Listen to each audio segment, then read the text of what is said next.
call. Mrs. Shumway. Here. Mr. Gertz. Yep. It is the first meeting of the year, so we'd like to see if there's a nomination on the floor for election of officers for the office of president. I'd like to move that Mrs. Shumway remain as president. I'll nominate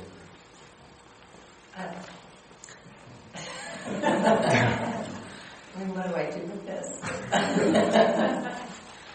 I would accept, but I don't know that I can second myself. I can. Okay. I go ahead and Otherwise, you second can't. the Nothing can happen. I second the motion. Call for the vote. Mr. Gertz. Yes. Mrs. Shumway. Yes. And then are there any nominations for the office of vice president? Not at this time. That's right.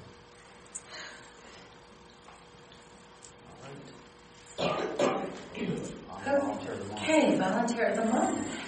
This is my honor. Where's Sister Julie? I know I saw her coming in.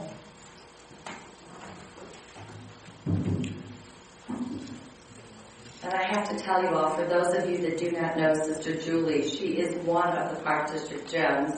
And she was late today because she was doing the binocular blitz over at Maple Elementary School. Not the blitz, the astronomy. Oh, astronomy. The blitz comes. Blitz is outside. Okay. I have to do weather, we moved it in. Okay. Over 2 full weekends in December, Sister Julie took the lead on running the new mistletoe market, complete with her jingle jangle elf costume, which I truly wish you all could have seen. It was phenomenal. She had red and white striped leggings, elf shoes. She did the whole thing, all on her own. Her enthusiasm was contagious and added to the enjoyable mood of the event.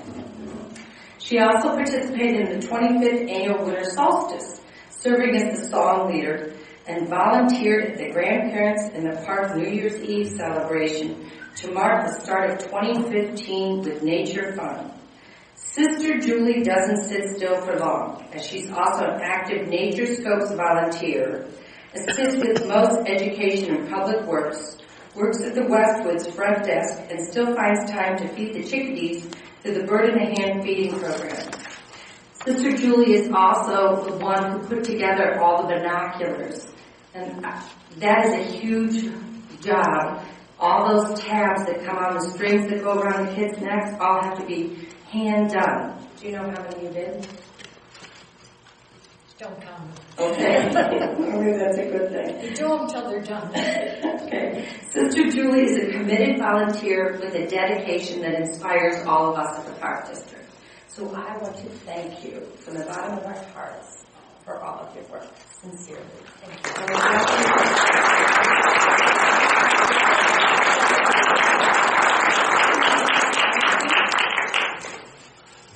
I just wanted to say it's been a real gift to me to be a volunteer in the Park District. It has given me life, meaning, and purpose to share nature. After retiring from the classroom, I now have an opportunity to put 2 gifts together, children and nature. And that's why Nature Scopes is particularly closest to my heart. So thank you. And I do have a lot of fun.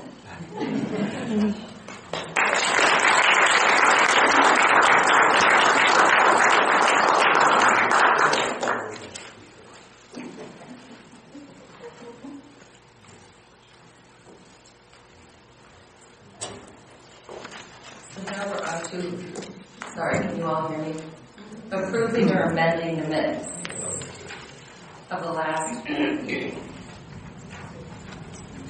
Also, did we approve them? Okay, did you have any questions? Okay, I would second that motion, as long as with the caveat that John Oros is going to be discussing some particulars about throwing meadows that the board discussed that aren't necessarily in the minutes. That'll be later. Okay, yeah. To clarify, that's for all 3 minutes. December Right. 9th. It's December 9th, December 16th, and December 29th. We'll make a motion. Do we have a second? I second. Okay. Call for the vote. Mrs. Shumway. Yes. Mr. Gertz.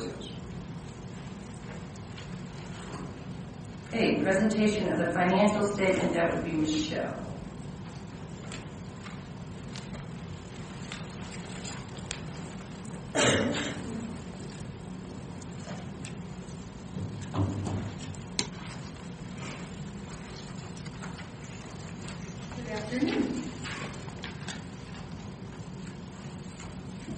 Before you have the December financial statement. We'll begin with we have 3 funds. We'll begin with our general fund, which is our operating fund. We began the month of December with $6.7 million, a little over that. We had expenditures of $411,158.90, revenue of $37,338.79, ending the year in our general fund with $6,328,931.67.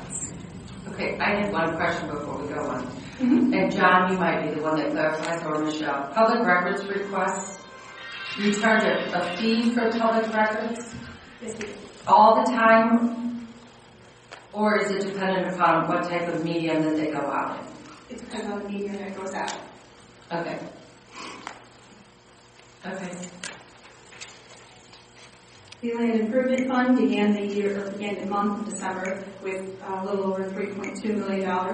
There were vouchers or expenditures in the amount of $53,162.28. The revenue for the month was $58,820.69. The majority of that came from Land and Water Conservation Fund grant reimbursement. $58,300 was that amount. Ending monthly balance for December 31st, which would be the year-end balance as well, was $3,262,218.74. Okay. The retirement reserve account began the month of December at $82,434.31, revenue of $4.12 in investment income, ending December 31st of $82,438.43. Okay. Bill, did you have any questions on that? All right, So Brian. do we accept them? No, I can just move. Yeah, go ahead. Okay. Moving forward, I have the purchase requisition pre-approval. This is what we do request monthly. These are items over $500. You do have before you a revised list that did come out on 1/9. The items in red are the items that you did not receive prior to in the first board packet. This is items over $500 that we would request prior pre-approval to purchasing as required in the purchasing guidelines. As you can tell, this is a pretty extensive list this month as it is the first of the year, and the requests for expenditures do come heavier in the beginning of the year. The total expenditure request is $99,835.80. Are there any questions on this particular list? I just have one question really quickly. The rental of the roller for the Oak Loop Trail, is that the roller that we're going to be purchasing this year? I'm looking at right Yes. now, getting a shake of the head, yes. So I won't see a $1,000 rental anymore, right? Not for a roller. Okay, thank you. Great. All right, I do have one caveat to this particular list, which I will address with regards to the budget. We do have the 2015 budget appropriations later on. If we don't receive the budget approval, then we may come back to the budget purchase pre-approval at that time to request some additional items, including vehicles to be approved, because we do have timelines for government state bid purchasing that we do have to follow. So I am requesting $99,835.80 at this time for pre-approval. Okay. Bill, would you like to make a motion that we pre-approve? Yes, I will. Also move. Vote for second motion. Mrs. Shellmeyer? Vote yes. Mr. Gertz? Yes. All right, so the last item for the financials this month would be the presentation of the vouchers. These vouchers represent the warrants/checks that have been issued during the month of December. The total is represented by the total amount as expenditures in the financial statement you previously saw as a combined between the 3 funds. The total of those equal $150,196.34. Do you have any questions on these particular expenditures as they came through, or? I do not have any questions. Bill, do you have any questions? Nope. So we just need to approve the vouchers for the month of January. So moved. I will second that motion. Mrs. Shellmeyer? Vote yes. Mr. Gertz?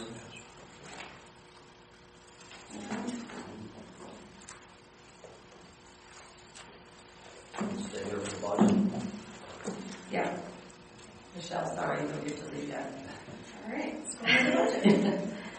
let's go right into the budget, 2015 budget. We have before you a memo that addresses the 2015 budget and the changes that you received in this month's packet, including the carryover balance December 31st. After that happens, of course, we can go ahead and enter into 2014 actuals that happened for the revenue as well as the expenses. It's always a mad dash. We only have a few days to get that done before we get it out to you as well. But we get it done, and we also include in there any small changes that maybe have come to us from the departments requesting, you know what, I forgot to get this in before the deadline the first time, can we please go ahead and get this in? So those are all in there as well. With that said, also carryover balances, what a carryover request or carryover balance is an item that was, a purchase was started in 2014, but it hasn't been paid for yet. So we need to hold the appropriation for that. That is what a carryover balance is. That's held on the top line, as you saw in the budget. What we are requesting from you at this time would be to approve the budget as you see before you.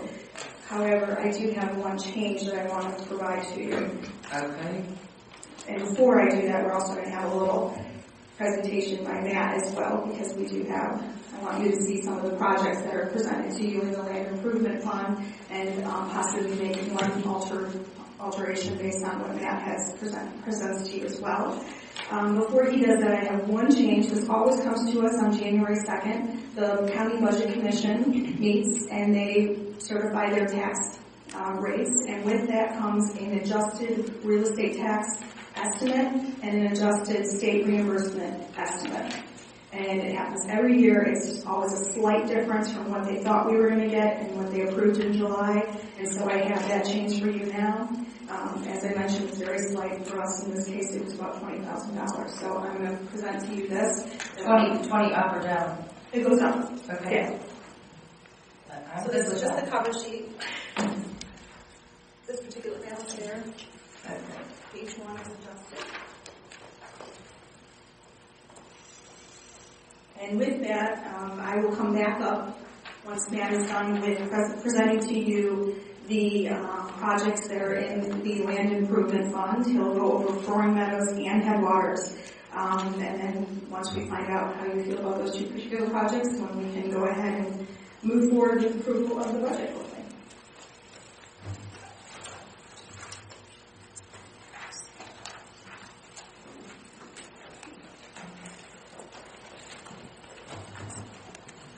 All right, so in the packet that you have for me, the first two items were the two projects for 2015, the construction capital improvements. So the first one would be the Headwaters Park improvements, which you should have a packet showing the drawings at this point where we're at.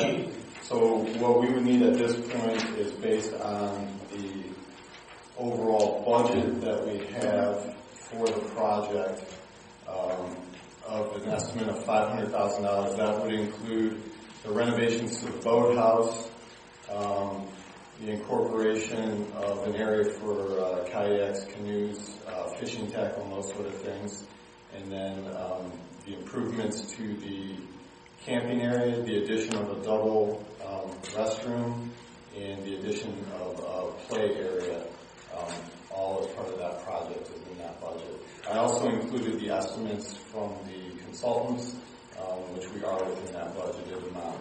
So at this time, for this project and also for Roaring Meadows, we would be looking at approval for the budget and then also for bidding the projects.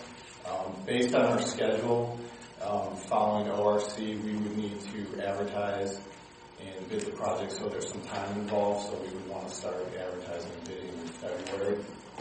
Okay, but And then Roaring Meadows is the other project, and that includes the renovations to the shelter area and then also the playground in that project, and also the display garden area in front of the shelter.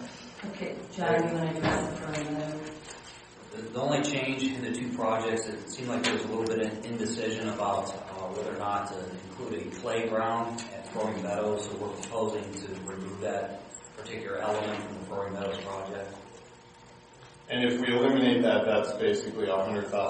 So the budget on that project would go down from $400,000 to $300,000. So the $300,000 would be all the renovations to the shelter, the garden area, And the walkways and and the boardwalk. Yes. right. Okay. So we're looking at 800 total. At 820, or it's just under 800. For those two projects, yes. Okay. And we just need, it's in the budget, correct? So that's what, Michelle, it's in the budget, but I think if we change Throwing Meadows, that affects Michelle's budget, so she can go over it. Pardon me? I'm ready. Okay. So are there any questions on the project, though? Did you have any questions? Well, did Michelle have a site, this, David? I have a change with without that the playground anyway.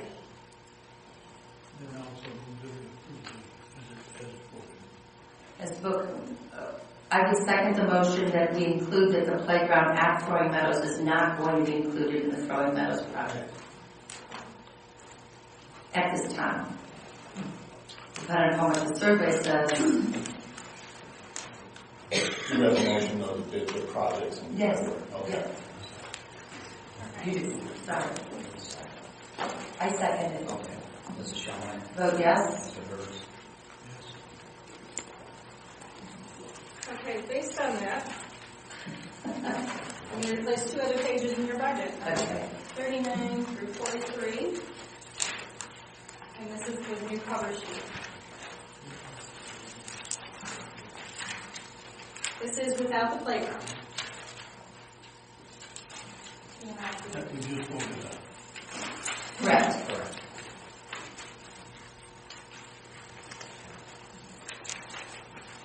And at this time, you can all hear me?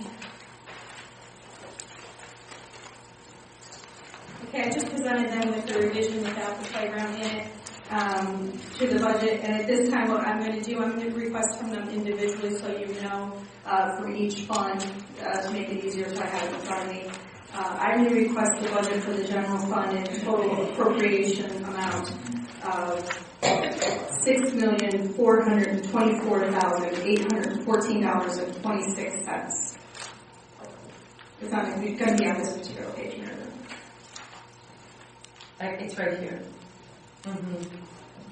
I'm just going to check out. And I'll go through all three, and then you can do one lump sum approval if you would like. The land improvement fund, which is part of what Matt was just speaking about, which the projects will be located in, that request will be a total of $998,012, just so you know why the difference between the 800 Mary Ruth just spoke about and the 900. We do have another account in there which talks about professional services, including landscape and architects, so that's why there is a difference between those two numbers. And there is no appropriations in the retirement reserve. So those would be the two amounts that we would be requesting appropriations for. That is the expense side. For certifications, also known as revenue, this will all go in one lump sum, one lump appropriation / certification. We are requesting certifications for the general fund in the amount of $5,759,019.30. For the land improvement fund, we are requesting an amended budget. This is amendment of, this would be certifications of $73,000 for the land improvement fund. For the retirement reserve, we are requesting certifications of $50. That is the interest for that particular account.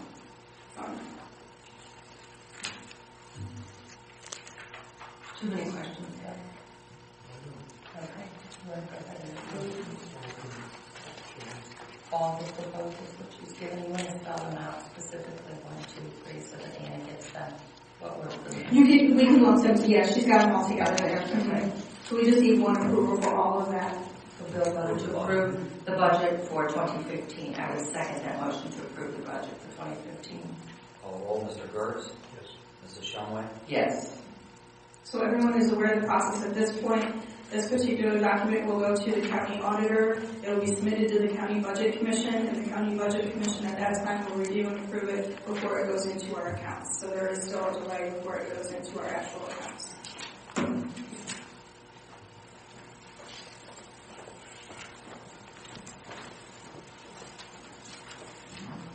Okay, so in unfinished business, is there anything else we need to discuss in regards to Furling Meadows? We discussed, Do you want to go over I just have the construction cost summaries from the previous yeah, project. we did that from the previous board meeting, did we not? Yeah, I was going to say nothing's changed. Okay. But we do have park development project updates. And I had one question in your budget. Alfelder to the Falls. Can you give me a rough idea of what's happening to that trail, the Alfelder Falls trail? So that's a project that we have on that's under design right now. It was looking at doing a trail from the connector trail between Alfelder and the Westwoods, kind of going through the area where the main falls is, a little bit south of that, having a connector trail in there. But that's just in the design phase right now, so we're working through that. We should have some plans here probably in the next month or so to look at it. Just double check Okay. so that I was clear for sure. Okay. So, construction cost summaries. Is that what we're... Yeah, I was going to say, so basically you have my monthly update of just everything going on between planning and operations. And then as far as the construction updates, all those projects right now, basically nothing's changed since the weather.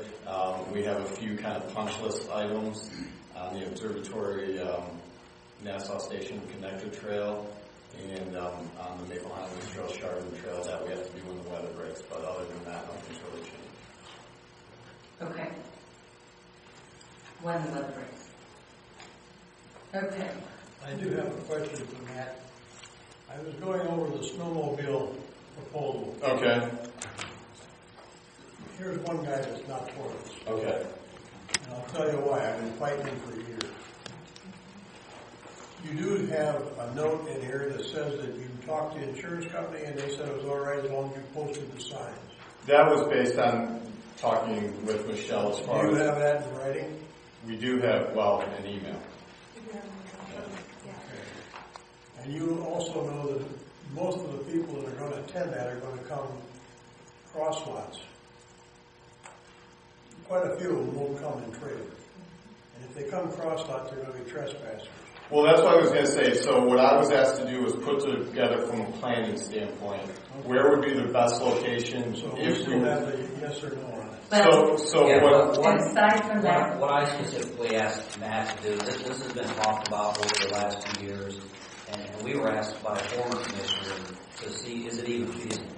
So I always start with going back to our planning process. I went back to Matt and Aaron and said, would you develop a list of what is it feasible, so I can take to the commissioners, we can have a dialogue in a public setting to whether or not we even want to do it before we waste a lot of time moving forward. Okay. and I'm going to make a motion that we go ahead and hold off on the snowmobile trail. I'm thrilled you all did the feasibility study, but let's see what the survey says, because this is a huge impact on the park, and I'd like to know what Geauga County residents want before we go ahead with this. So if we could just hold off on snowmobiles. Yeah, we don't How even many need registered snowmobiles are there? In the state of Ohio... No, I mean in Geauga County. Oh, I was going to say, the only information I could find in the state of Ohio was 11,000, which actually compared to neighboring states was lower. Yeah. And you know that even after the park is closed, they're going to use it, so that's good. I'm glad that I've got some people that are in agreement. We don't even need a motion, we just table it. Yeah, that was more just an update. Perfect. All I right, don't know anything how you else? folks feel about it, but that's You're in charge. Okay. Okay.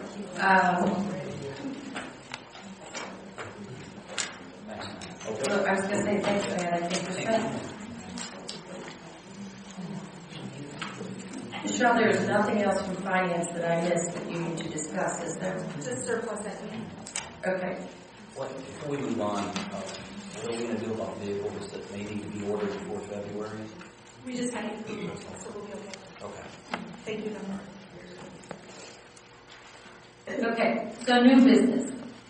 We have an appointment of an auxiliary ranger, which is resolution number 1-15, which is from Human Resources Rob.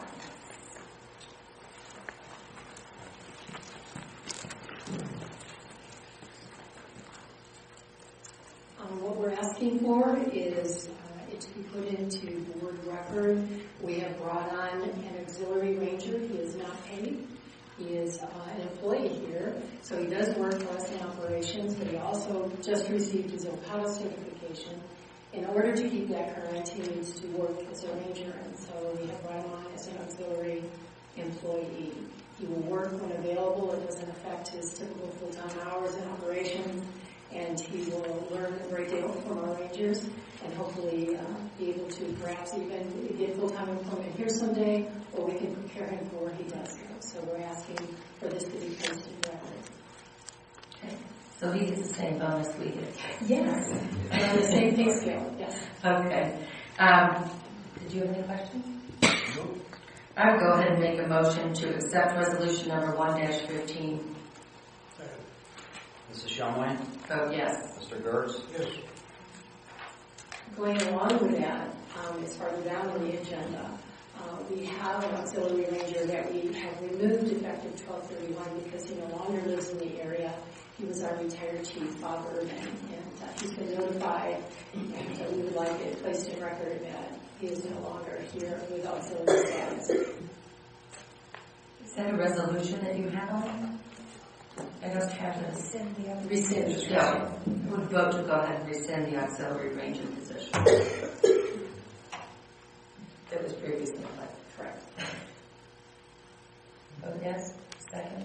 Mr. Gertz? Yes. Mrs. Shumway? Vote yes. Okay, the other two items that we would like to also, we need resolutions on those, correct? For both the uniform allowance and vision reimbursement. The first, let's talk about vision reimbursement. These are both benefits for our staff. And we would like to continue vision reimbursement. It began in 2009, and it works like this. Part-time employees with the proper paperwork and receipt can receive up to $100 for the purchase of eyewear. Full-time employees can receive $200. It also can be used by their IRS dependents, but the total does not go up. It's $100 for part-timers, $200 for full-time. We would like to continue that. It's been the same amount since 2009.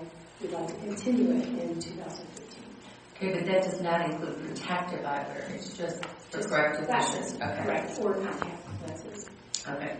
And this is in line with pretty much the other places, or, Other places. security departments. Yes.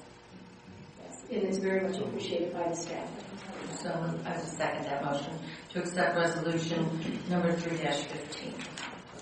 Mr. Gertz? Yes. Mrs. Shumway? Vote yes. And the final thing before you concerns uniform allowance. Annually, our staff receive a check in February. It is their responsibility to purchase what they are required to wear.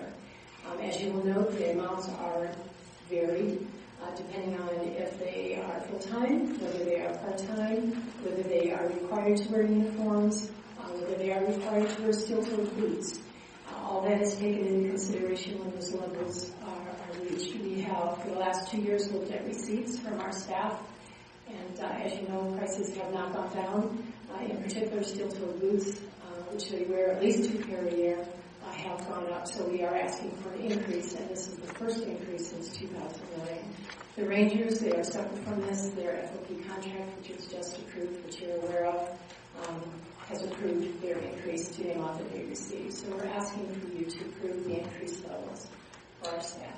Okay, I just have one quick question. I believe in the last meeting, which would have been December 9th, we approved the new Ranger for slightly over $1,200. Did the FOP contract change for the amount? It's $1,000. It was $1,000?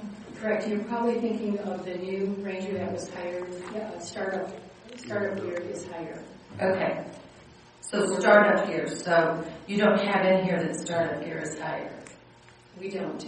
That's, we have never listed that in the policy. But we do have startup for full-time and part-time employees that have to wear uniforms. And I can get those amounts to you also. I was going to ask that possibly you give us a resolution for next month that would include startup so that we have it.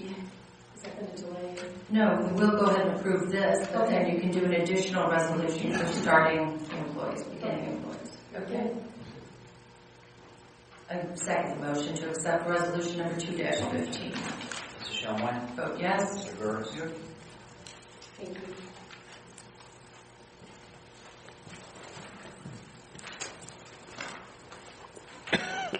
Rental, that's administration.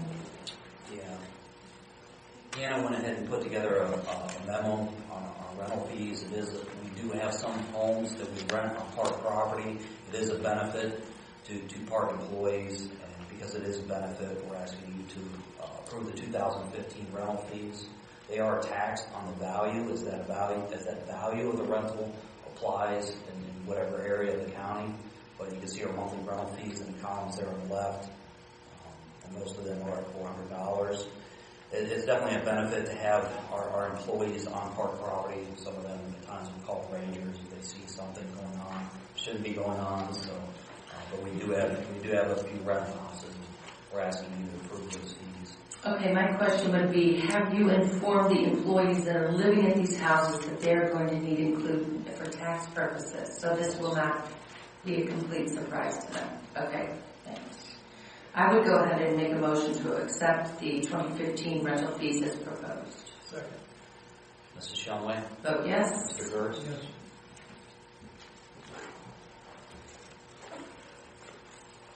Okay, I'm going to ask that we hold Resolution 415 for executive session discussion. We'll come out of executive session and go ahead and deal with that. That is an appointment of legal counsel, so that you all know.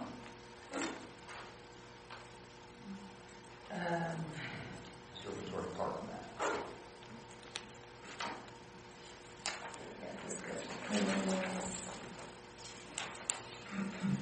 Change of status. Yeah, we did that one. We're on. Yeah, I'm trying to. Some people switch some things around.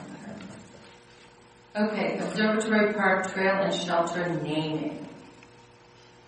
This is just for information purposes. John, you want to go ahead? That's correct.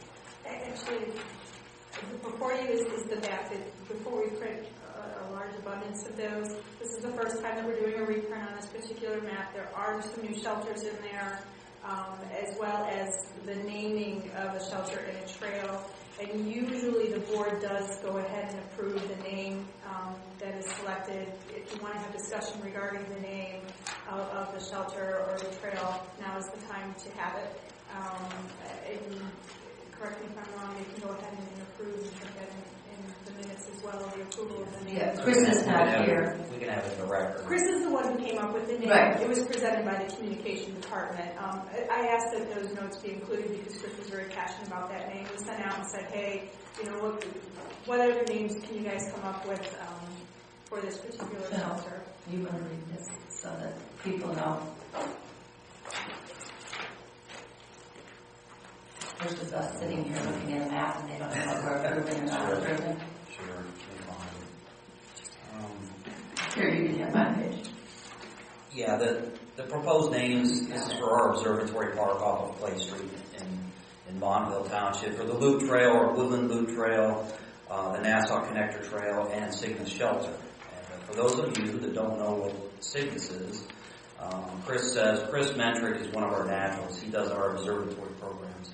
I like Cygnus the Swan for the namesake of Observatory Park's new shelter. She's my favorite summertime constellation since she shows you where to look in the sky for the stripe of the Milky Way. She's a southward-facing swan, and she migrates away in the fall and winter, just like a real swan. We sometimes see tundra swans flying over Observatory Park, which we do. She also contains Cygnus X1, one of the first black holes ever found. And as a bonus, Cygnus area of the sky is also the area that was searched by the planet-hunting Kepler space probe. The odds are good that if you've read a headline that says astronomers discover new planet, it happened in Cygnus, part of the map. So there you go. That's why we call him an astronaut.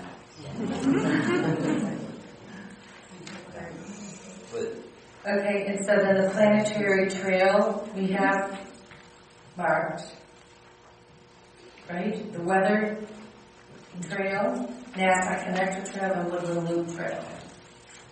Correct? Not as original. Well, they're new now, but they're marked on. Yes. Yeah. and like Michelle mentioned, before we go to print with a lot of these maps, we like to have it a record, so we don't get 2 months down the road and stuff, we decided to not print name something. 5,000 at a time. 5,000. Yeah. Well, my comment would be, I love the name Cygnus. My comment would be that I would like signage at the shelter with these bullet points on it that Chris gave us, so that we educate the people as they sit in the shelter. Bill, did you have any comments in regards to it? No, I did a little investigatory work on the whole area, but no, I'm fine. Okay. I think it looks fabulous, and I like the piece that we're working on the back, education, that the Park District Naturalists and an educational advisory team of Geauga County teachers have worked together to create a comprehensive curriculum and a regional educational plan for this park. So that's going forward. Fabulous. Do we need to go ahead and vote on that? That's just... No, we just want you to... Yeah, that's what I thought. Just double checking that. Okay, so return map, surplus property. Before you have 5 items.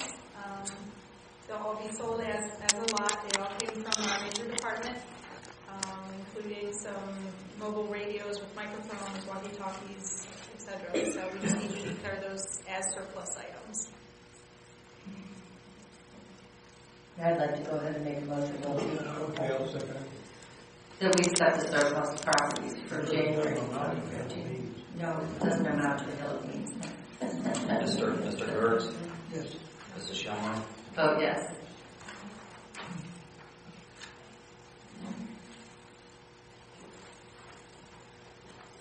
Okay, was there anything that I missed before we do Commissioner's time open to the public and executive session?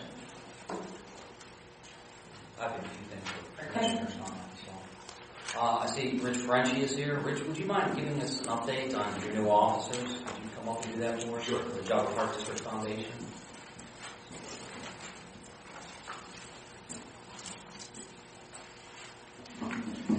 Well, as of January 1st, I retired after 8 years, but I was term limited, so I have enjoyed my association with the foundation, the Geauga Park District Foundation, for nearly 8 years, serving as its president for 4 years and vice president for 4 years as well. So it's been a great experience. We have a very passionate, dedicated group of trustees who are really engaged and they're passionate about nature, they're passionate about parks, they're passionate about education. So look forward to continue to do some good things. The new officers for this coming year, 2015, will be Dave Chu, the president, Trevor Wilson, vice chair, vice president, Rebecca Sturett, treasurer, and Jeff High as secretary. These are all great people. They're on the board. They're all from the community. They're really all engaged in the work that we do. Thank you, Rich. You're welcome. Thank you so much for your service. Rich has been a big help to me, a mentor to me, a definitive partner through the Geauga Park District Foundation, and I just can't thank you enough, so thank you. So while here, on a very positive side, we concluded the Nassau Center campaign. We reached our goal of $775,000. Actually, we exceeded that goal, which we're very excited about. We hosted a twilight soiree during the summer months, and we've exceeded our goal, exceeded the prior year as well, of $31,000. So it certainly speaks well for the very hardworking people that do make a difference and advocate others in the community to support our park system. Thank you. Perfect. Thank you very, very much.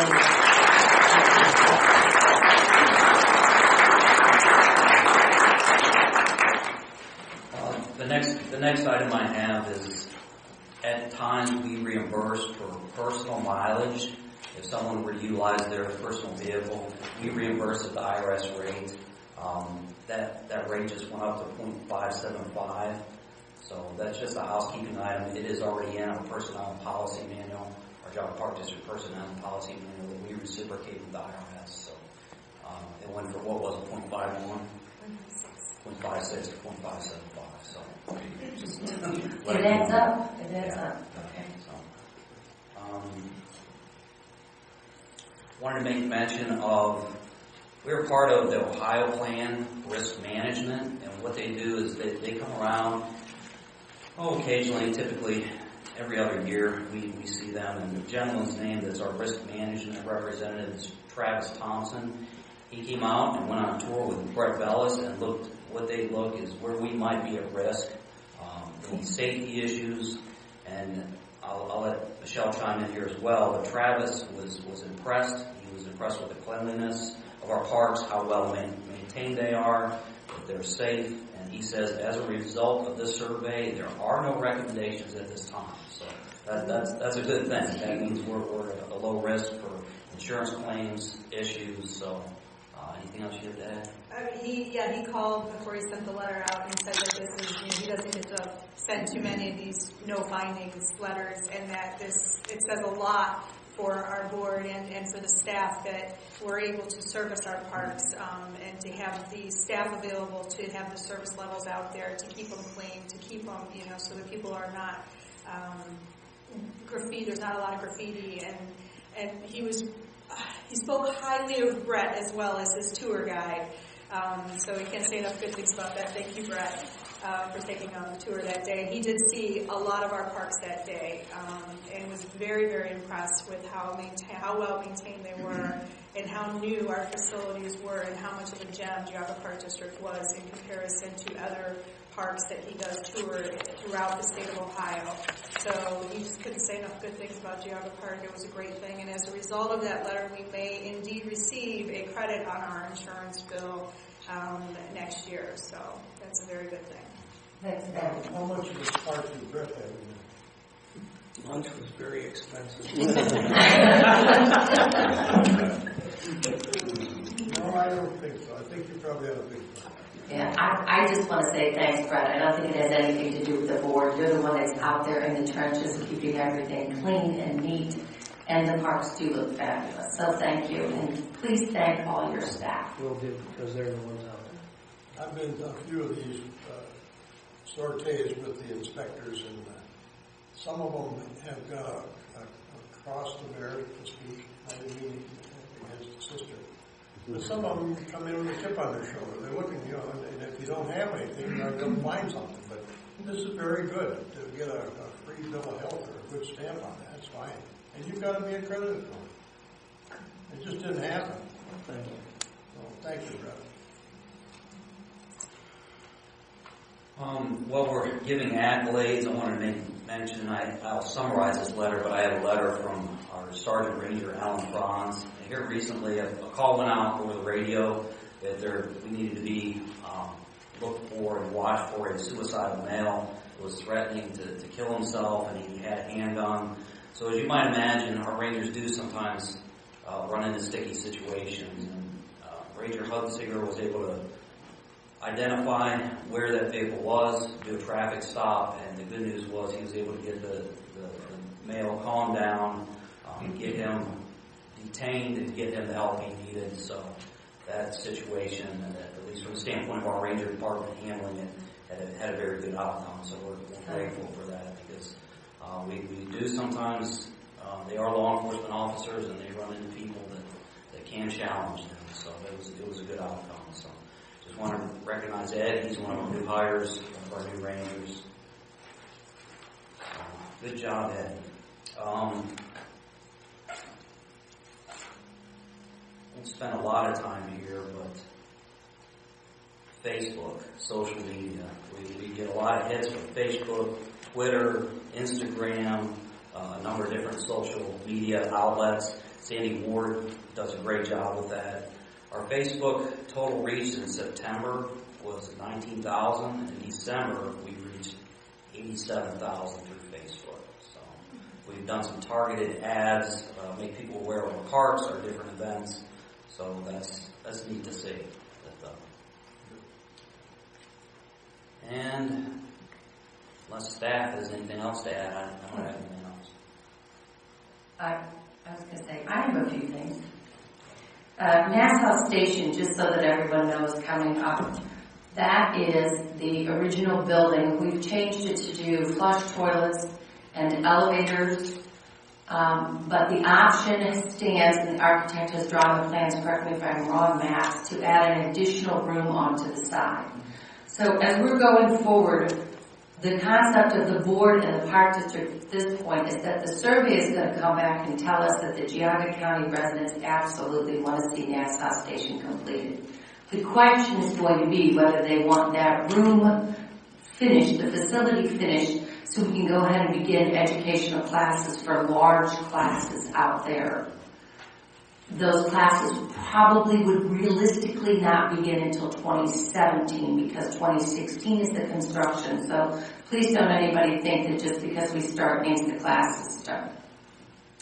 The other thing that I wanted to bring up is Throwing Meadows. That playground was turned down by the board because we felt at this time it didn't meet a broad enough spectrum of an age group of people for what it was, and that we have the opportunity to hold off on spending $100,000 at this time to find out what the survey comes back to say, that if people in fact want a playground there, if it's what age groups, what type of thing that they're looking for. So we have the opportunity to go back if we need and add a playground. The other thing is coming up February 1st. I don't know how many of you have read, but there's something called Frozen Fest coming up, and I'm going to give Michelle. I'm sorry. 1 minute to discuss Frozen Fest, which is February 1st from 12 until 4 at the Westwoods. But if you want to give more details on it. Social media is definitely a place to go if you haven't already been there to learn about Frozen Fest. It is one of our new events this year, and we're very, very excited about it.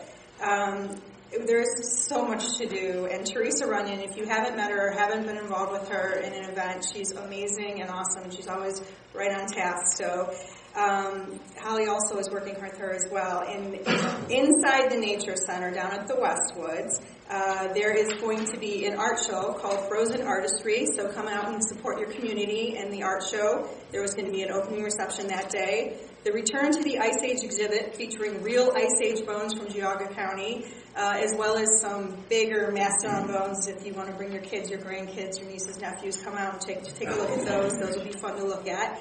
There's going to be some face painting being done by Amanda's Elaborate Eyes, and it's not, the normal. I'm not an artist, so I can make fun of myself. It's not the kind of art I would do. It will be some really good art. If you've been online and seen some of the artwork, it's good work. And then once you're done with that and you get your face painted, step next door and there's going to be a photo booth with winter props, of course. That'll be there and sponsored by someone, hopefully. There will be guest appearances by the Ice Princesses, and they will be singing.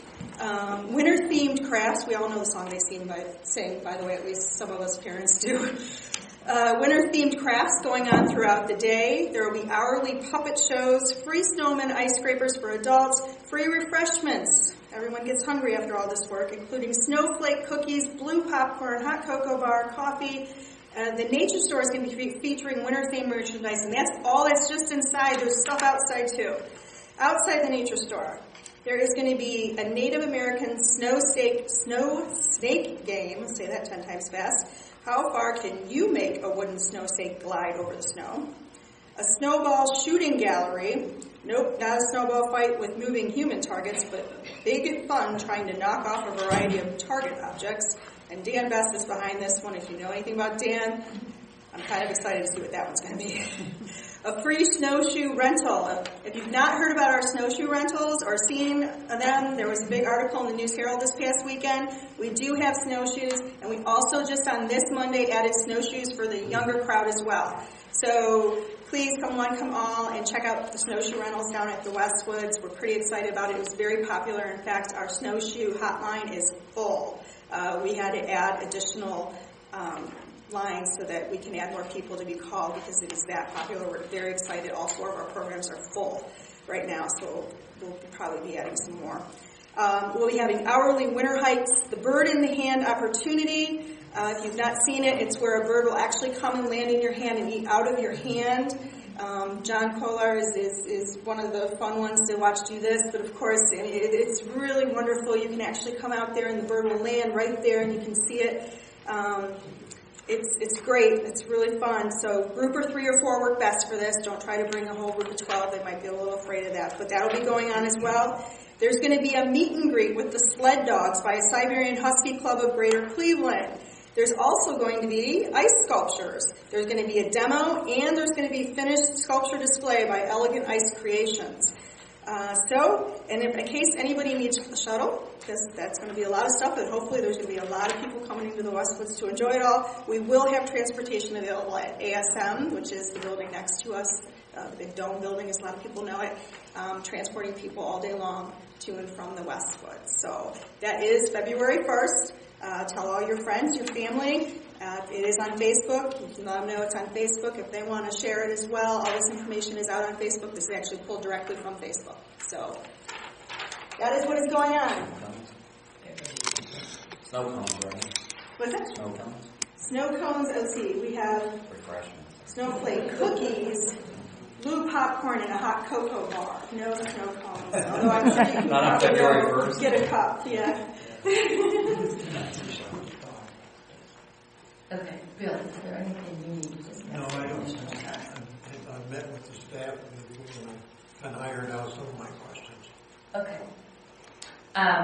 So at this point, let's go ahead and go into open to the public, and I'm going to call it 4:30 since my really good something 8 eyes can't see if that's the second hand or the 4:30. We'll call it 4:30. So we'll be finished at 5 with open to the public. I will put a cap on it because we have executive session after that. So if anybody has any questions, if they want to come to the podium, I'm going to ask that you keep it to 3 minutes again. Comments, questions? Go ahead.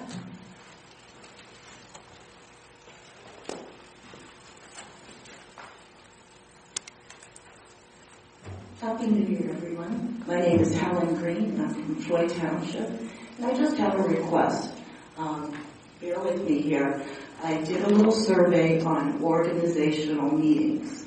And I know you have a schedule to have these general meetings in the afternoon. And I looked at our Geauga Maple Leaf and our Good News Digest. Both newspapers have lists of all different kinds of organizations and the times that they have their general meetings.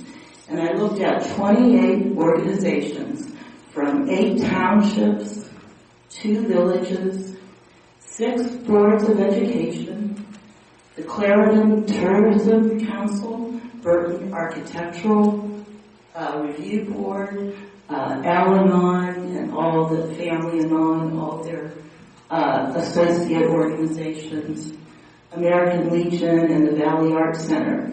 And in general, they all hold their meetings between 6 and 7:30.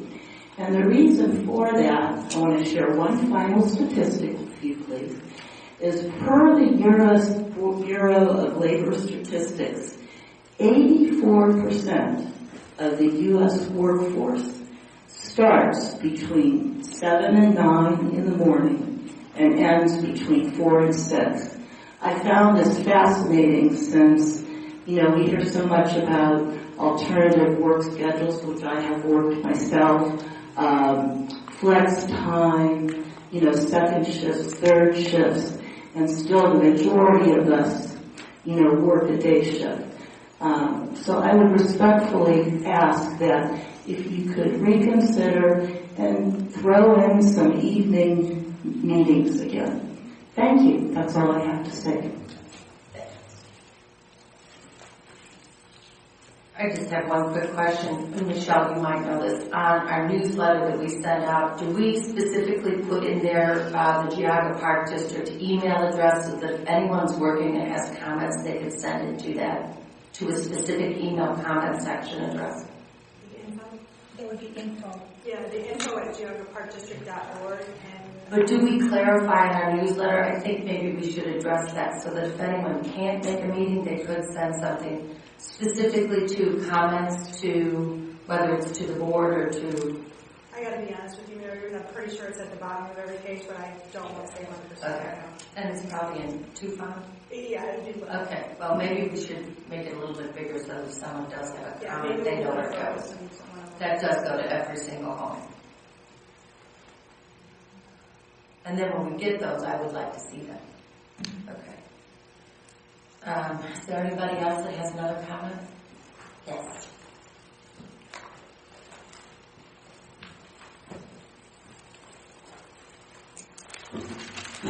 Hi, my name is Shelley Chernin. I live in Russell Township.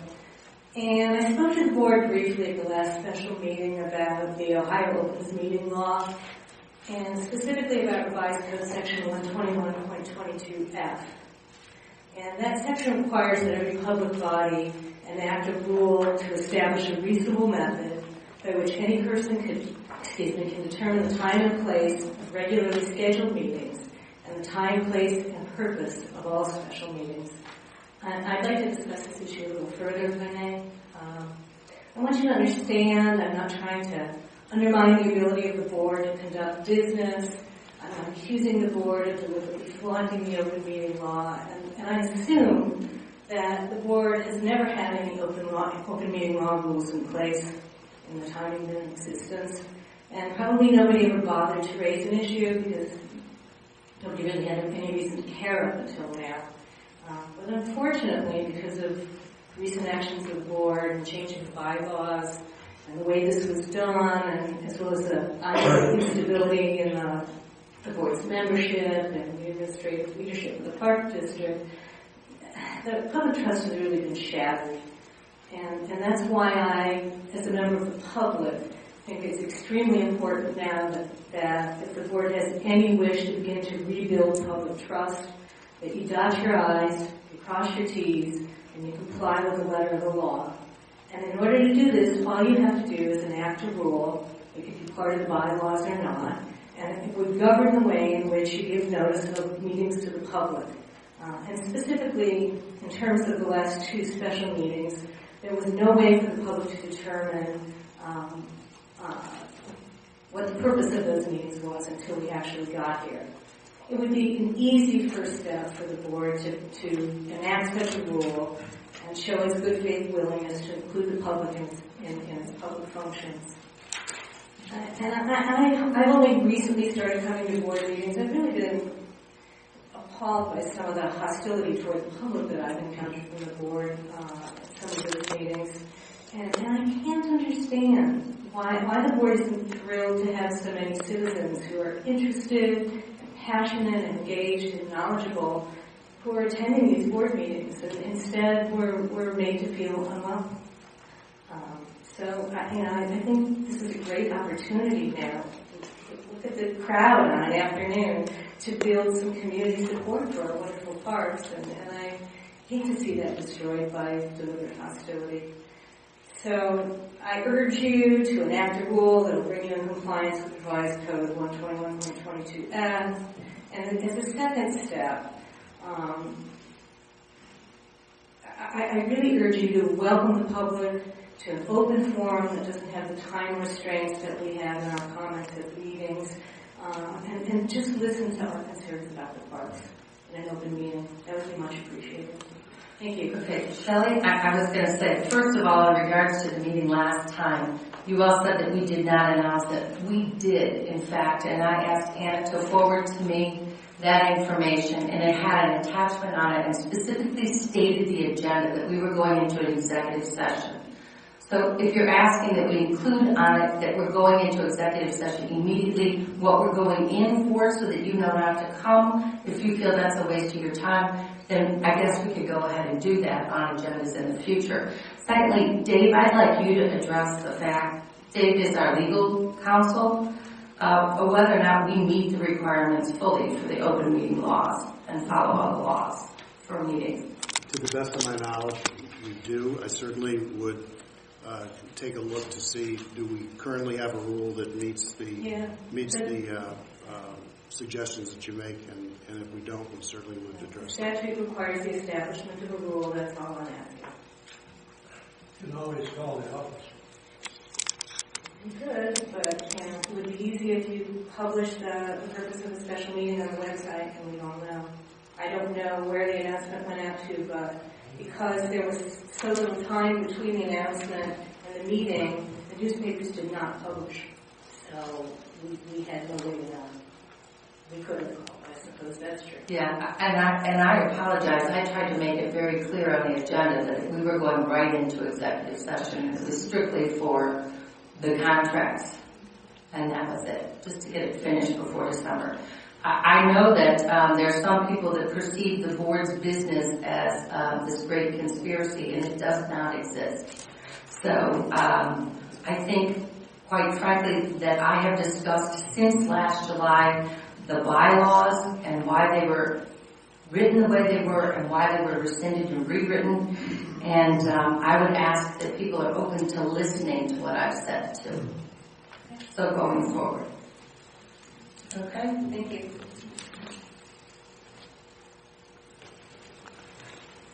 Anyone else have any questions? Yes. I have a comment.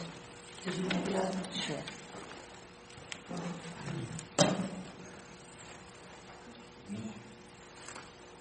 Good afternoon. My name is Diane Jones. My husband Tom and I have spent the last several years attending as many of these park board meetings as we possibly could. And some of you are very familiar with our presence. I know many of you by name, first name in fact.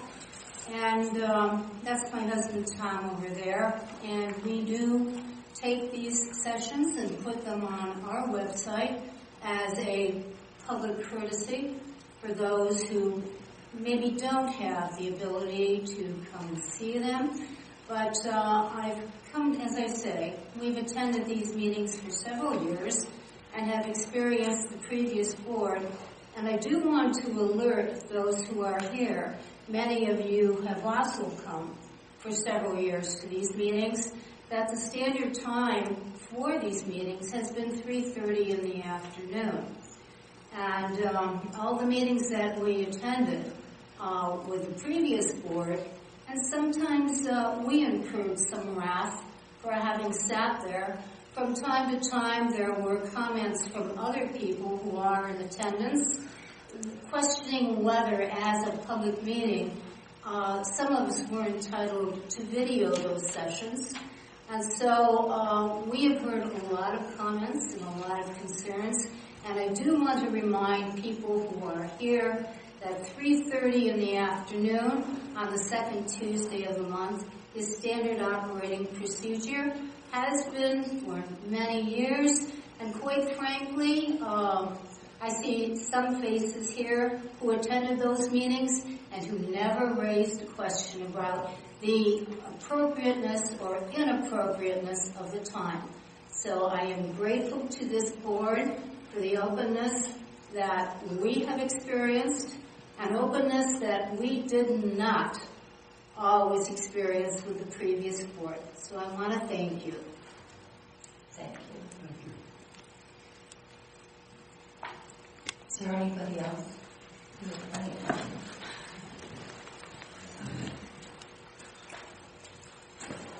My name is Larry Beasy. I'm an apartment resident. We'll change the subject. I got a couple questions and one comment. The strategic plan survey. I'd like to know, I did some digging, but I haven't found anything out. Is every Geauga County household going to get this survey? So right now we're working with a consultant who's working on developing. It's going to be about an 11-minute survey online. What we're going to do is have it on our website for an extended period of time, maybe 30 days, possibly longer if the board wants. And we are sending out in our mailer, special mailer that does go to every household in Geauga County, letting them know that the survey will be up from, and this isn't the exact date, but say mid-February to mid-March. But it's only going to be online? No. It's going to be online, and then the other option to reach some residents who may not have the ability, like the Amish, we are going to do a paper survey that will be distributed to them that they can take. And anyone who would request and a paper anyone else. survey. That would be either something you come pick up, or, you know. You're not going to mail it to them? It's just going to be a handout, some sort? Originally, we did not talk about mailing. Okay. Broad mailing. Because, the do previous. you know where you're going to be able to get this? The survey? Yeah, the paper survey. That would be provided by us. I mean, you're going to have some in Middlefield, you have some in That's what Berkeley. we had talked about, having them in locations where the Amish frequent, in Middlefield, also senior centers. If there are seniors that, you know, don't have access to a computer, the library might be an option. So yeah, the thought was to get it to as many people as possible. By directing people to the website, if we have it online, we can keep IP addresses so that it only can be taken once by a computer, so it's not a situation where people can take it multiple times from one computer. There are going to be questions on the survey to help identify demographics, whether you're in the county or if somebody happens to take a survey in Middlefield who happens to be out of county, we can identify it if it's an out-of-county person. So there are measures in place to help identify. The goal is to get as many people as possible to take the survey. We'd like to work with some of the local papers because the majority of the information people receive about us, we found, is through things like the Maple Leaf. So having them maybe do a story about the strategic plan and direct them to, as a taxpayer, as a resident of the county, during this time period, please go to our website.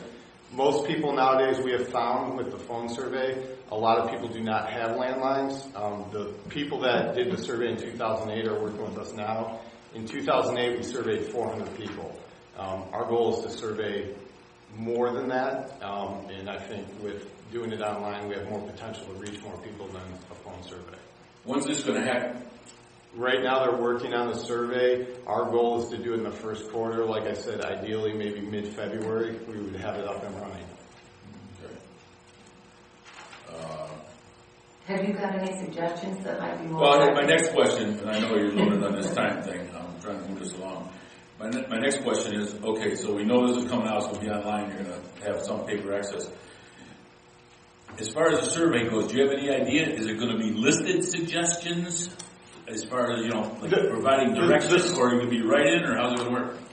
It's going to be a number of different questions. There will be some things that are questions as simple as, you know, what you may want to see program-wise. Do you attend our programs? This is not just specific to one area of what we do. We're trying to look at, for a long-term plan for 10 years, we want to get feedback from the county. Now, I will tell people, as part of the long-term plan, this is one piece of it that also plays into, as a park district, our staff and what people who do the programs as professionals see as trends. So the survey is just not simply, this is a list of what we're going to do. It's one piece of it. So there are going to be a multiple of questions. Like I said, it'll probably be around 34 to maybe 35 questions. We're trying to keep it around 10 or 11 minutes because if we start to get longer than that, people kind of shut down, don't want to take a long survey. Okay. That was the first thing on my list. The second thing on my list is the Maple Highlands Trail South. I know Lou Mucci was working with their garlic in Middlefield on that thing. And I want to know if somebody picked the ball up on that and we're still moving along as far as getting it paid. And having a dual path for buggy and... Yeah, it would have to be a dual path. You couldn't pave the whole thing because then you're taking the Amish off. Correct. I met with the village of Middlefield. Important thing to know there is they own. Yeah, I know. I heard about they own 64% of the trail from State Route 608 south to Swan Creek. So. I think it's the 528. We obviously, you're correct, 528. We obviously can't spend our money on if they own 64% of it. So since then, they have talked with their council. They may be willing to transfer some of the land to us, but there haven't been yet any further negotiations at that time. One of the things we have to look at is construction engineering costs. The estimate just to pave what's there now was, as I recall, about $1.1 million. So, is that something? Well, I know you guys did a survey in either 2011 or 2012 on the Maple Highlands Trail to the tune of $250,000. I would think that's pretty current. Say that again? I don't. They did an engineering study on that trail in 2011, 2012. And like I said, it was 240 to 250. For the engineering portion, I don't know what it is. Well, I mean, what I'm saying is I think that's already done. Okay. Yeah, that thing's, to me, it's useless without being paved. And the rest of the whole thing is paved. And okay. The third thing I want to talk about is I live on Old State Road, and from 528 to 88, it's hilly, windy, a lot of blind spots. And I've seen some nasty buggy accidents on there, some fatalities. And for some reason, they didn't extend that Maple Highlands Trail south all the way to Reeves Road, because there's a lot of Amish that live down in there. And I've talked to them, and they don't want to be on Old State Road. I'm asking you guys to put in that strategic plan to continue that Maple Highlands Trail all the way to Reeves Road. And it would be something the county would be proud of, because then you can say it's from the southernmost part to the northernmost part. And, pave it, put a buggy path. It's 100 foot wide. You already own the land, it's graded. You got the money. The tax department's on you to spend some money. It's going to benefit a lot of people. And take the buggies off the Old State and nobody get run over. Thank you so very much for pointing that out. And Matt, let's look into that and see where that is, please. Thank you very, very much. Anyone else have any other comments? Yes, ma'am.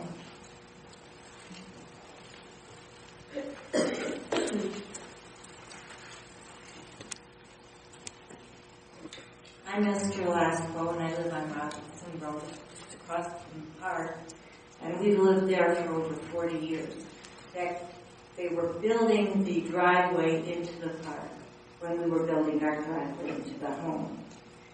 So this park has been really our backyard and is very, very precious to us.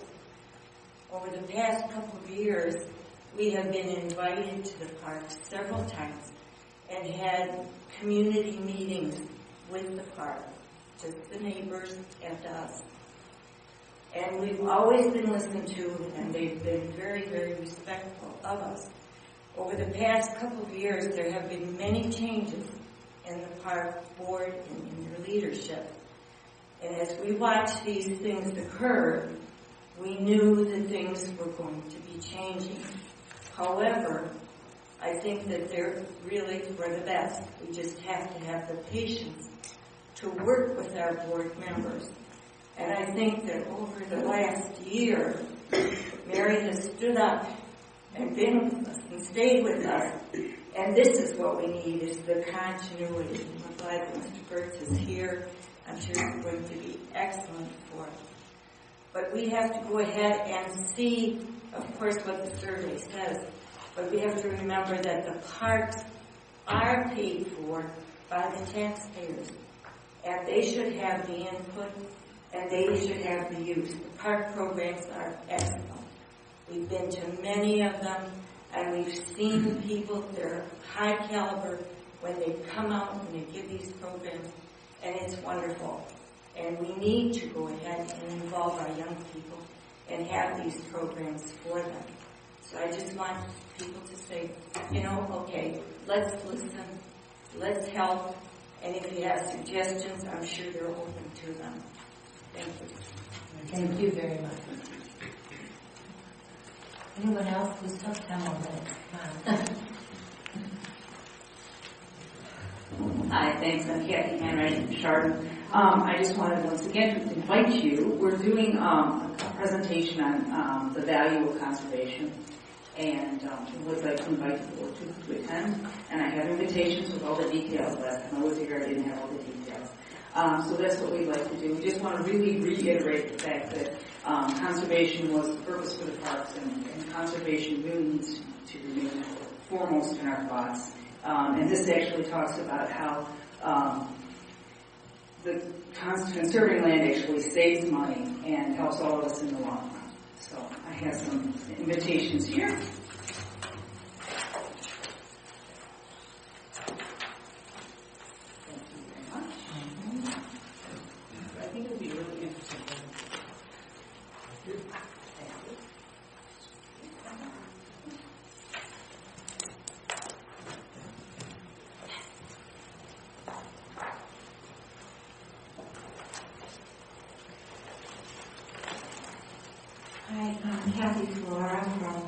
Johnson, and I'm back to the survey now.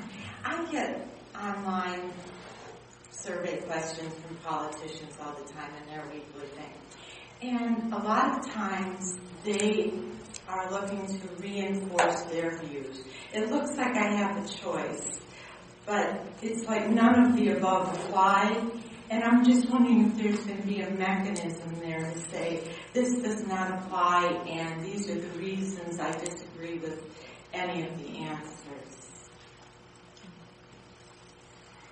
I guess, can you give me an example? I'm not quite following what you mean. Like, if there's a question about... Say, like, which recreational activities would you like to see in the park? And like, well, maybe I don't like any of them, or I'd rather...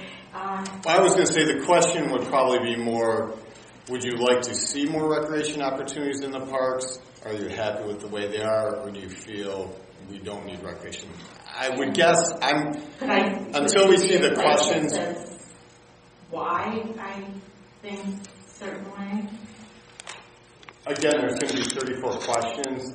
The meeting I had with Triad was basically discussing sort of big picture over the next 10 years. When you're doing a long-term plan, if somebody would have looked at 10 years ago, say in 2004, and said, you know, where are we going to be in 2014?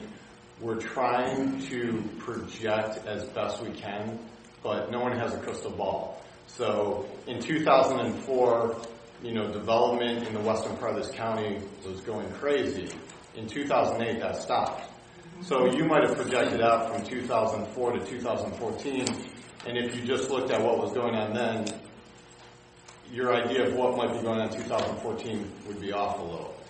Our survey is to really get feedback from users, non-users, people in the county, taxpayers, on what they think of us, the quality of our parks, what we do, what uses they might want to see, what programs they might want to see, do they attend our programs, how often, what parks are they using, do they come to parks because they're located close to them, do they maybe go to a park specifically because of what that park offers, how do they feel about open space in the county, do they feel we have enough, do they feel we need more in the next 10 years?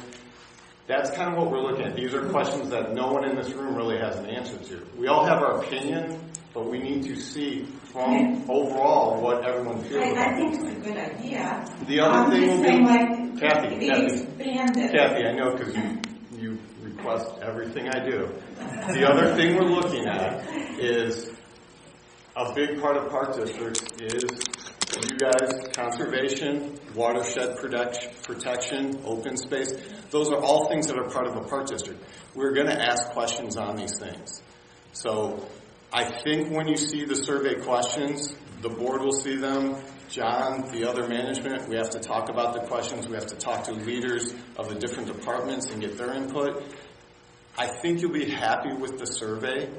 I mean, based on the 2008 survey, it seemed like that survey was pretty limited in its scope of what it was looking for. We're trying to do a survey that encompasses everybody. I'm not trying to attack you. I think it's a good idea. I'm just saying, I think a lot of us are frustrated because we don't have a mechanism to communicate. So other than letters to the editor, which are really a hassle, and it's From my standpoint, they're doing my job. Before I even have questions, I'm getting attacked for a survey we haven't even finalized. But when that's kind of how I'm attacking. That's not how it feels. So. I think what Matt is trying to convey is we're obligated to get input from as many county residents as possible. And I guess I would disagree a little bit with the 2008. It was directed in certain avenues. It was directed towards land acquisition and using the terminology preservation. So what we've asked Matt to do is to take a broad brushed, vague approach, if you will, and then allow opportunity for write-in input and to be a little more general. how people That's feel what I'm about parks. asking is that there's a little, you know. I think at the end, there's going to be a space where you can make your own comments, but it won't be with every single question. That's good. That's what I'm asking. And that's why we've gone. That's attacking you by asking. No, and that's why we've gone to an outside consultant who, this is what they do. They do market research. They can formulate questions. I've done a lot of user surveys already. I'd be happy to share them with you. I've surveyed many people in our parks. But me writing a question versus a professional who they know how to write them, that's why we're going to a consultant. So until we have questions back from them, you know, I would say let's see the survey before we immediately assume that you're not going to like it. Absolutely. I'm not saying I won't like it, but I'm also thought maybe we should have our input in before it's all finalized, and then it's too late. So that's all. Well, the survey itself is allowing everyone to have input. Maybe. That's why. Well, that's the point of a survey. And they just told us at the end that we'll have a chance, which is good. Okay. John, you're going to be the last one. You see now, we use up most time, you don't have Quick. My name's John Augustine. I'm a Parkland Township resident. I have a couple of things. One, there was a comment made about calling the office for information. It seems like oftentimes you get an answering machine anymore. You know what I mean? So that's somewhat of a problem. Last couple of times I've been someone is there to answer, but it seems in the past it's been more so. Just like one thing about the survey, I found it a bit troubling that you're going to have many ways of people filling out a survey through the internet, through coming in and getting survey. You know, what's going to prevent some Amishman coming in and getting a bunch of them, giving them out to his 15 kids, and then filling them out for them? You know what I mean? It seems like it's fraught with problems. Presumably the company that filled it out is the same company that's doing it now, that's doing the work now is the same company that did it in 2008.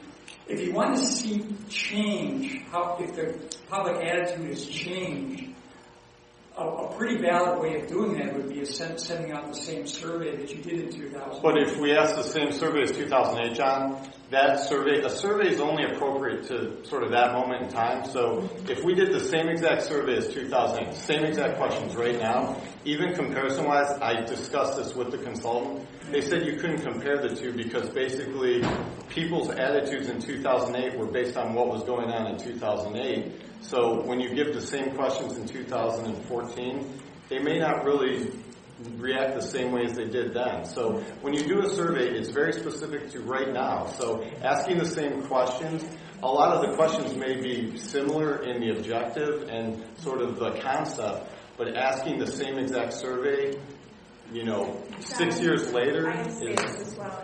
We only reached 400 people. 400 people answered that survey. To find out what the entire county of 91,000 people want. The comments that made sometimes scientifically you can get the greater accuracy by a smaller number. We understand what you're saying, but maybe this time we're going to try something different and see what we get. You do have the right of editing that before it goes out anyway, too, right? This survey? I would assume you guys would want to see the survey before we felt. So we were going to present it to the board. Yeah. I have looked at the survey, and although there are some questions that were specific to the time, I think most of them were not. Most of them were general questions that would apply. That's just my own thought on it. Another comment. It seems like in past years or whatever, there was always a park biologist and park naturalist. Are there any park naturalists here at this meeting? I didn't see any. But, I'm kind of wondering why. In a park district where preserving the area and preserving wildlife is so important, you would think that it would be important to have the park biologist and maybe... They're available 24 hours a day. We still have a park biologist, Paul Kerr. But here's the meeting, though. To answer questions and to make comments. We have them available anytime at Ask a Naturalist on our webpage. Well, no, what I'm saying is when a discussion comes up at the board, there's nobody at the board who is a biologist. But you know what I mean? We're not It would be discussing nice. biology, we're doing budget. But oftentimes there's some things that do come up that would reflect the biology of the park as to with some pros and cons as to whether it's a good idea or not. And it would be nice to have a naturalist or a biologist here present. Are you going to do a presentation in February or March? Well, I was going to say, yeah, we talked with Paul about doing some presentations, and I know I meet with Paul weekly, and Paul mentions that you talked to him numerous times, John. So if you have questions, I'm sure Paul says he's talked to you numerous times on different topics. So. Well, again, my problem is not talking to him. It's him having input at the board meeting here when discussions are going on as to what's going on in the parks. Well, But boy, you're missing part of what we do, and I think Aaron went over that before. Well, hold on. I was going to say one other thing. I mean, Paul is involved in daily. I mean, I work with Paul daily on projects. So, I mean, I guess I'm not following, We went over that. I think Aaron did a presentation, was it November? About how the park works and how it operates. I mean, we don't come and tell them. They management. tell us. The naturalists tell us how it affects. Wait, are we talking about naturalists or? Yeah, we're talking about natural resource Natural management. resource management. Yeah. The naturalists are the ones who do the presentation there. And again, I'm running over my time here, but I'd like to applaud. There seemed to be some idea up front here that maybe snowmobiles is not a good idea, and that's something many of us agree that it's not a good idea for parks.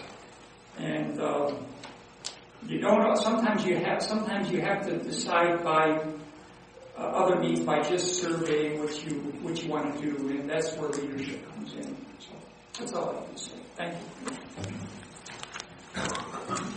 Hi, I just have a quick.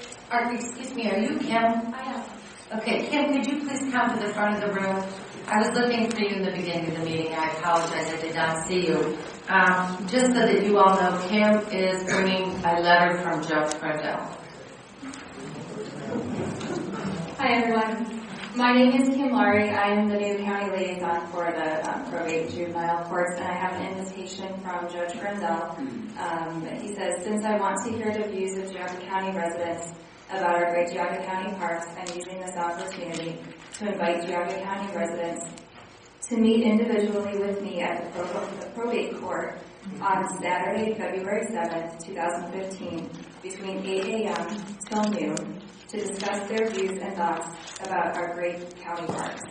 The Geauga County Probate Court is located on the second floor of the Courthouse Annex Building, 231 Main Street, Chardon, Ohio.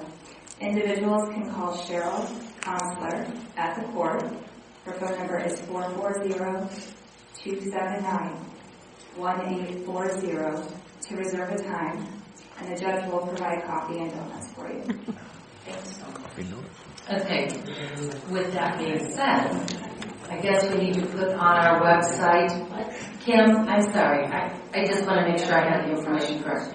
February 7th, from 8 to 12, and the phone number is 440-279-1840, and it's Cheryl. I know. Okay. So we'll put that up on the website so that anybody that wants that information, yes. Sure. Okay.